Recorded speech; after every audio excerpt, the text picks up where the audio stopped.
Bom, pessoal, olha só, quem se deu o trabalho aí, acho que todo mundo se deu o trabalho de ver o folheto dos organizadores, vocês vão ver o título desse módulo que o Rubem nos reservou: Organizando Ideias para Buscar Soluções. Só isso.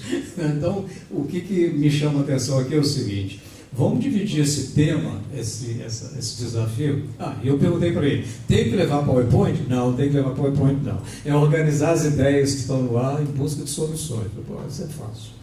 Então vamos dividir em 10, 10, 10, que é o seguinte: o primeiro módulo, os 10 minutos, eu queria dar uma pequena contribuição, não acadêmica, que é a acadêmica nossa, Ana Flávia, nem enquanto pensador da cultura, em termos de sociologia e história, que é o Bernardo, mas a minha experiência como professor, economista da Fundação João Pinheiro, e que foi convocado do nada, eu não entendi muito bem por que eu fui chamado para isso, para coordenar um projeto de diagnóstico da economia da cultura quando o Celso Furtado era ministro. Então, porque todos têm uma memória no mesmo passo, sobretudo os mais jovens. O Celso Furtado, um grande economista, um dos maiores economistas do Brasil, um homem que sempre pensou no desenvolvimento regional, a periferia do sistema capitalista, etc. E que sempre foi conhecido pelo seu gosto por uma cultura, mas uma cultura que o Bernardo classificou lá mais erudita.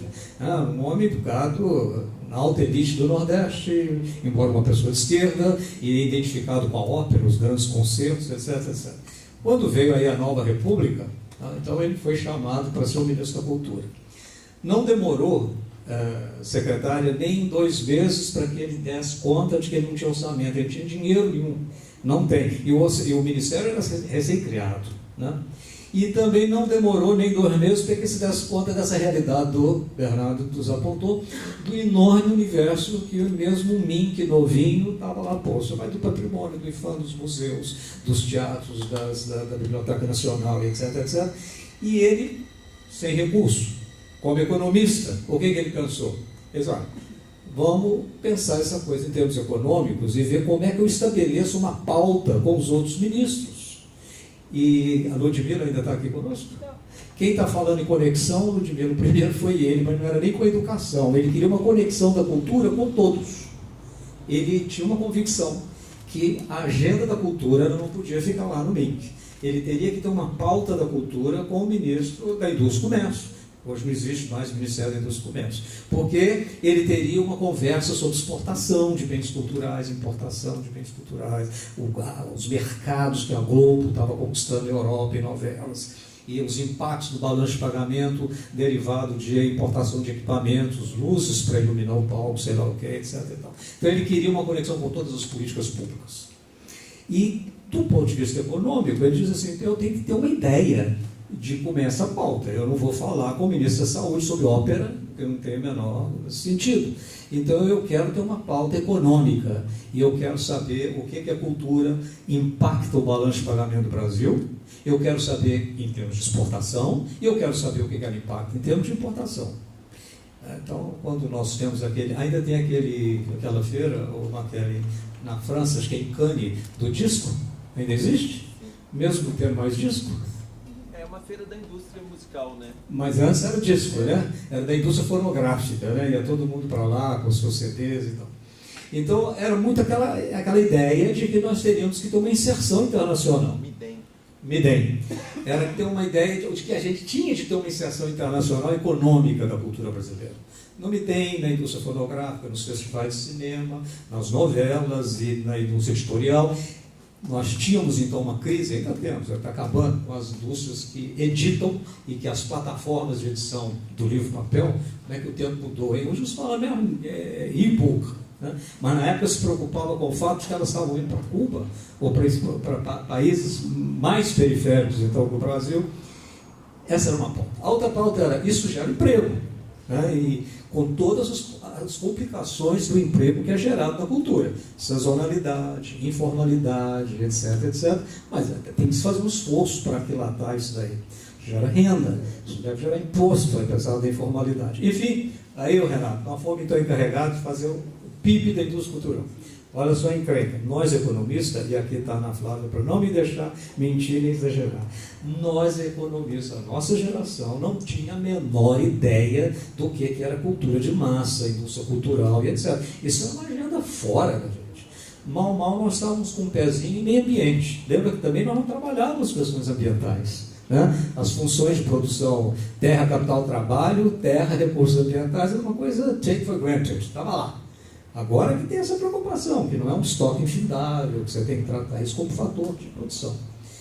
Resumo da ópera, nós tivemos a Ludmila de começar a estudar o que o Bernardo já sabia de sobra, o que é cultura de massa, a escola de Frankfurt, por que a esquerda brasileira, em geral, e até hoje, não topa falar de cultura de massa. E como ela não topa falar de cultura de massa, ela não topa falar de indústria cultural. E ela tem dificuldade de usar a nossa tecnologia, mercado, fatores de produção, e etc. Os 10 minutos vão passar, Júlio César, e rapidamente nós chegamos à seguinte conclusão. Aí fomos a Humberto Eco. É um clássico. Quem quiser começar, começa por ele.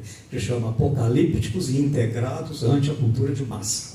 Por que ele está falando apocalípticos e integrados? Os apocalípticos acham que a cultura de massa vai nos detonar. Ela é manipuladora, ela é uma correia de transmissão de ideologias, ela empobrece o gosto cultural das pessoas, e etc, etc. Por uma série de razões, ela tem que ser abolida. Os integrados acham que é a salvação da lavoura. Deve ser tudo massificado, tudo passar em indústria cultural, tudo muito bem tratado da forma de mercado. Um bom início. Mas não bastava, porque nós chegávamos à conclusão de que o nosso ministro da Cultura era um apocalíptico. O próprio Celso Furtado, no discurso dele de posse como ministro da Cultura, ele fala, Rubens, explicitamente, é função do Estado defender a cultura brasileira contra as indústrias culturais. E o Jabas Medeiros nos mandou, na época, um fax, dizendo, olha o problema que vocês vão ter. Vocês são chamados para assessorar o ministro da Cultura, que te pede um diagnóstico das indústrias culturais, mas acha que a função do Estado é proteger a cultura brasileira contra as indústrias culturais. Então nós nos demos o primeiro desafio. Não era convencer o ministro, mas nos convencer de que a cultura de massa ela tem que ser tratada de duas formas. Nessa forma mais ideológica, de que sim, os Estados Unidos exportam seus produtos, Hollywood é uma forma de emplacar a ideologia capitalista no mundo inteiro, blá, blá, blá. Mas tem uma outra, que o Bernardo colocou ali muito bem. Há uma hierarquia, mas não é uma hierarquia opaca. Você tem cultura de massa que pode passar para um nível superior, de uma maior qualidade. E você tem culturas eruditas que podem ser massificadas de uma forma com qualidade e que pode ser progressista. Então a gente usava como exemplo o seguinte, na época de Editora Abril, vendia uma coleção Os Pensadores. Eu falei, quando você vai na banca e vê Marx editado na coleção Indústria dos Pensadores, aquilo é cultura de massa. E está sendo uma correia de transmissão ideológica? Não, claro que não. Né? Chico Buarque de Holanda era uma cultura de massa. Pela quantidade de discos, etc. O Júlio César, você falou claramente, o poder público só nos atrapalha. O Júlio César, ele tem uma agenda pronta e ele tem uma convicção. Se esse negócio subir muito na alta burocracia, vai dar errado. Ele fala, está bom do jeito que está. Se quiser, nós temos que traçar o caminho para eles, porque se eles entrarem, bagunça. O Renato, a primeira pergunta dele foi, qual o incentivo? E o Bernardo emendou a bola muito bem. O que você falou, Renato, é qual a política? E quando nós perguntamos qual a política, nós perguntamos para a secretária, onde é que fica o setor público nisso? Né? Então, não tem como escapar. Nós temos que definir e discutir aqui, talvez o próximo seminário, não é mais economia da cultura. É cultura, Estado, sociedade civil e mercado, porque nós temos que construir uma política. De onde nós podemos te atender, Rubem, e ao Júlio César? É o medo, o receio que os produtores culturais têm, e não é injustificado, de que essa política pública seja tudo menos pública, ela seja estatal. E quando você fala no seu diálogo com os seus companheiros de teatro, que vocês estão num momento de carregar a bateria, você está dizendo, nós estamos num momento de adquirir autonomia, e para ter um diálogo bom com o setor público, Júlio, queixo para cima, tem que ter gente da cultura, produtores culturais autônomos na sua ideologia, autônomos na sua ação, e, como disse a secretária muito bem, quando nós buscamos caminho, nós estamos buscando políticas. Tem que ser autônomos na contribuição que eles vão dar para isso. Eu acho que Makely, Rubem e outros são grandes exemplos de autonomia, né? Makely, eu conheço ele desde 2003, no exercício de uma autonomia brava, defendendo os produtores culturais, quando eu era então secretário adjunto de cultura, mas isso é outra história, senão vai comer nosso tempo. Então, a primeira coisa é o seguinte, nós não temos em economia o problema de usar mais o jargão do economista. É mercado, é cultura de massa, é indústria cultural. A coisa da criatividade, quando a gente fala em lucro e etc., isso aí é superado porque nós fizemos uma decisão de oferecer ao Ministério não um diagnóstico da cultura, um diagnóstico das indústrias culturais. Então nós estamos partindo daí. Feito isso, tínhamos que estabelecer uma agenda. Então nós queríamos saber, como se produz, não o bem cultural, como o Bernardo explorou muito bem aqui, mas o produto cultural. É um produto, né? É meia palavra. Né? Então, o seu espetáculo de teatro é um produto. Né? O espetáculo musical é um produto. Como é que se produz? Qual é o processo de produção? Quais são os fatores de produção embutidos aí? Qual é o recurso humanos requeridos e como ele se forma? Qual é o sistema de distribuição? Quais são os mercados? E aí nós chegamos a outro ponto que eu queria arrematar aqui. Porque quando nós perdimos, a Ana Flávia, ela sugeriu coisas aqui muito boas, e o Bernardo também, quando ele fala em público, né? Cadê o público?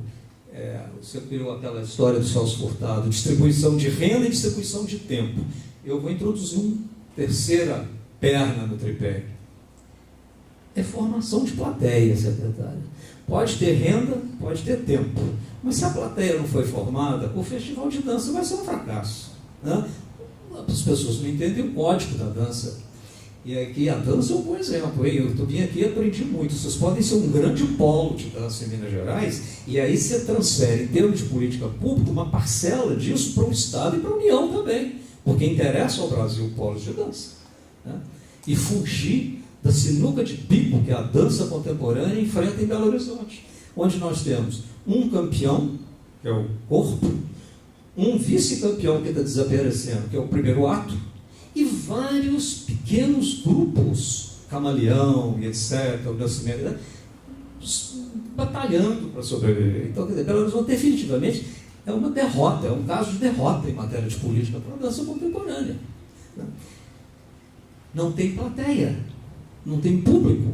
Quando o novo governo fechou no Palácio das Artes o Balé Jovem, só houve protesto dos 25 meninos que perderam a bolsa.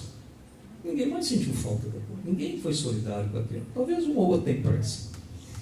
Então, essa questão do poder público, Rubem, nós vamos ter que amadurecer isso daqui até o próximo, porque eu concordo com o Júlio, concordo com você e com todos que estão aqui. O poder público atrapalha, o Estado e tal. Mas a política pública, Júlio, se ela não existe, ela não tem diretrizes, ela não tem metas, nós vamos continuar fundando em projetos. E projetos, eles acendem aqui e apagam ali. Então, é preciso batalhar mais para isso. O problema da ideologia está sério, agora o problema contra o Estado está pior, porque hoje em dia o Estado é um inimigo, o Estado é um nada. Eu acho que ele é muito ruim mesmo. E eu, como servidor de Estado há 35 anos, humildemente eu reconheço isso, mas eu também reconheço que sem ele, e sem poder público, e sem política pública, nós vamos bater no muro. Desafio para o próximo, eu acho que é um pouco isso. Política pública para a cultura, volta ao Bernardo. Não é um piquenique, não é trivial. Veja a educação, você que é um educador. Distribui na Constituição as funções, direitinho, né? Compete ao governo federal isso, ao Estado, ao ensino médio, ao município, a educação básica, o ensino fundamental. Vê a saúde, o SUS, funciona mal, mas o arcabouço dele enquanto política pública está bem desenhado. A alta complexidade fica para os grandes centros, a média complexidade para a cidade média, o pronto atendimento, a baixa complexidade para os municípios, etc. Muito bem, e distribuído os financiamentos. De onde vem o Fundeb, de onde vem o dinheiro do SUS, como é que se faz, como transfere. E a cultura? Vem aqui a nossa secretária e o Bernardo. Mas não é uma questão de o que eu faço como secretária de Cultura de Uberlândia, tem enormidade de demandas e um desarranjo total nesse pacto federativo. Eu não sei como que eu posso bancar tudo isso com a lei de incentivo à cultura local. E nem se é a lei de incentivo local melhor. Porque se nós vamos tratar daquilo, aí que está, quem é que tratou da questão do índio? É o? Ou já foi embora? Ele está lá falando. Lá. Quando ele fala da temática dele, obviamente, acho que alguém aqui também falou, acho que você falou também, Ludmila, que tem muita gente que você recebe com um projeto que não pode ser tratado como um negócio empresarial, pelo menos no curto prazo. Então, a lei de incentivo fica um pouco complicado. O fundo de cultura e outras formas de financiamento e de transferências tem que ser adiantado. Então, primeiro ponto, questão do conceito, eu acho que 10 minutos, estou terminando, então já o último ponto, é que nós, sim, em economia, nós não ainda conseguimos trabalhar muito bem, e aqui a Ana Flávia disse isso com muita tranquilidade, esse conceito de economia criativa, né? E a falta do conceito leva a uma panaceia, né? Por exemplo, seria uma crítica mais, uma crítica que eu quero honesta. O P7, por exemplo, eu fico espantado de estar lá dentro, software, né? Você dá uma torcida de barra e fala que games e não sei o que, está ligado à cultura. Mas se nós formos nos ater ao conceito que a Ana Flávia muito bem nos apresentou, foi uma aula, que é o cruzamento de cultura com conhecimento, não dá para você abrir esse leque e todo mundo que é inovador, etc. e tal, chega lá e vai ter coworking, vai ter isso e aquilo. Então, o conceito é complicado. Se nós nos ativermos a economia da cultura, eu acho que ainda é mais razoável, porque nós estamos pensando não apenas nas artes, no patrimônio, e aqui é o universo da economia da cultura.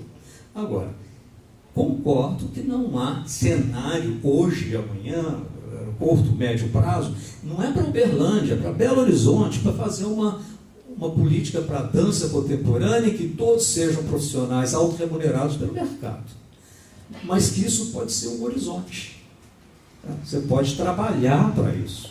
Os jovens empreendedores, quando a Ana Flávia fala dos novos formatos de negócio, né, e ela já andou aí buscando nos festivais de teatro, buscando então, isso tudo é uma agenda de curto prazo que não implica necessariamente que eu te bote um piso e fala, se vire, doutor, vá para o mercado e venda seu bilhete de teatro. Não, no curto prazo isso não vai acontecer.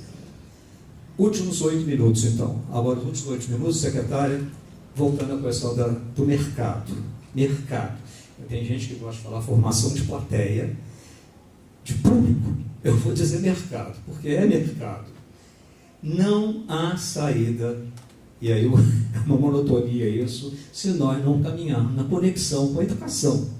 Né? Então, volta aqui o Júlio César. Conservatório, eu não sabia disso, o Conservatório de Música de Uberlândia é o maior conservatório de música de Minas Gerais. Fiquei impressionado com as fotos que ele mostrou no celular. Quantos mil, Júlio? 4.800 hoje. Quanto? 4.880 atualizado. Alunos. Né? Então, quando eu fui secretário junto, o Bernardo, antecedi o Bernardo lá uns tempos na Secretaria junto, uma das nossas grandes perguntas na Secretaria de Cultura é se é para formar plateia, para música, não é para formar músico. Seu filho e o meu não vão para o conservatório exatamente para ser um grande flautista, assim, bem que se for, ótimo, e vai ganhar concurso. Mas se essa coisa é democratizada, o acesso, essa turma vai para os concertos, eles vão para os espetáculos, eles vão entender música e vão sentir falta se a música faltar.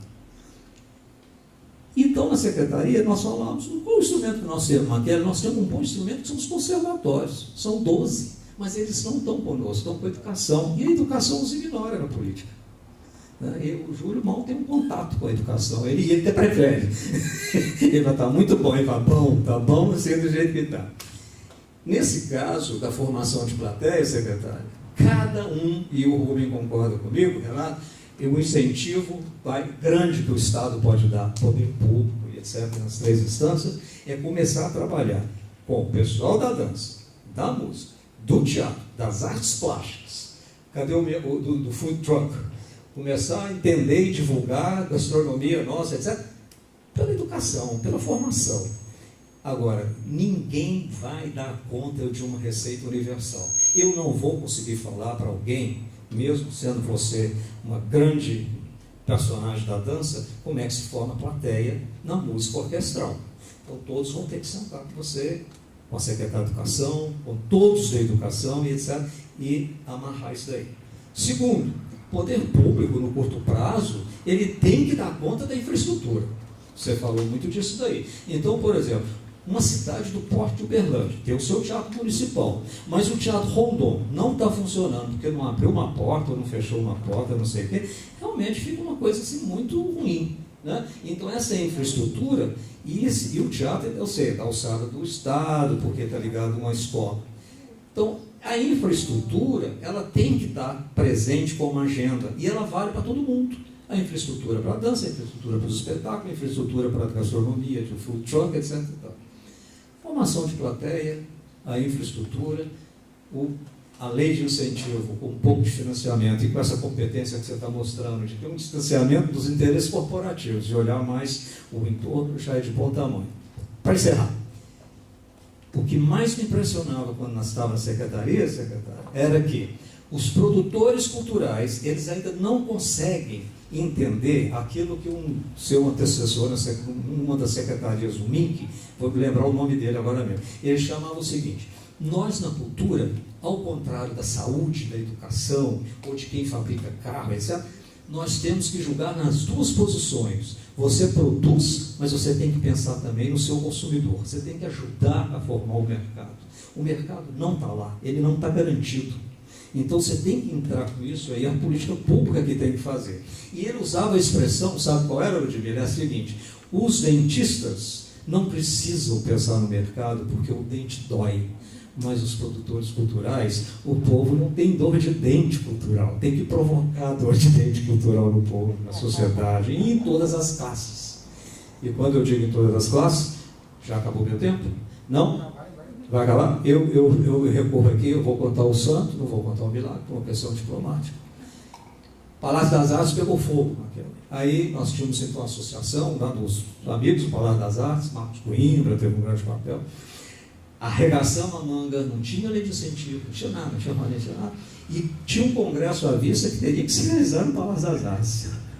Sabou tudo. O Palácio das Artes foi refeito, e um dia nós estávamos naquele hall, e entrou uma pessoa, e aí está o santo, com o milagre no ponto, ex-ministro de Estado, doutor em economia por uma das grandes universidades americanas, rico, morador de um dos grandes condomínios de Belo Horizonte, e conversando comigo, ele estava elogiando as escadarias do Palácio das Artes. Olha que bela escadaria. Eu falei, olha, na terceira, eu falei, você está comparando o palácio reconstruído pós-incêndio e anti-incêndio, antes do incêndio? Ele não, porque eu nunca, é a primeira vez que eu venho aqui no Palácio das Artes. Então, não é renda, não é a posição, não é a sociedade. Tem outros fatores, tem acessibilidade, tem a segurança, o sujeito para sair de casa, etc. Mas aí vem a Ana Flávia e dá uma bela palestra para nós sobre as tecnologias, novas formas de difusão, de diversificação de plateias, etc., que contornam isso. Mas se não pegar esse cara que foi ministro, doutor em Harvard, e dar a ele a chance de um pouco mais jovem, mas ainda assim, estudantes de universidade também merecem, né, secretário? A chance dele entrar nesses códigos, fruir um pouco e decidir o que ele gosta mais, entender a dança contemporânea, entender de música orquestral, entender e tudo. Então, realmente, o nosso futuro vai ficar muito estreito, aí nós não vamos ter nem... Não é a economia da cultura, não tem cultura sendo produzida. Né? Bom, acho que é isso, Rubio, quero te agradecer, e o próximo desafio, eu acho que realmente é esse, superado essa boa jornada em que nós vimos conceitos do ponto de vista da economia, do ponto de vista dos estudos culturais, etc., mas a gente concorda aqui, nós tivemos 6 aulas aqui na frente, viu? Todo mundo aqui deu uma aulinha para nós temos que partir para qual é a política pública. E quando você fala política pública, doutor, você está dizendo qual é o papel do Estado nas suas 3 instâncias, como que nós, produtores culturais, temos também um dever de mover nessa direção, né? Indicar para ele, dar um pouco o caminho juntos, porque se não for por aí, não vamos dar conta. Tá bom? Obrigado.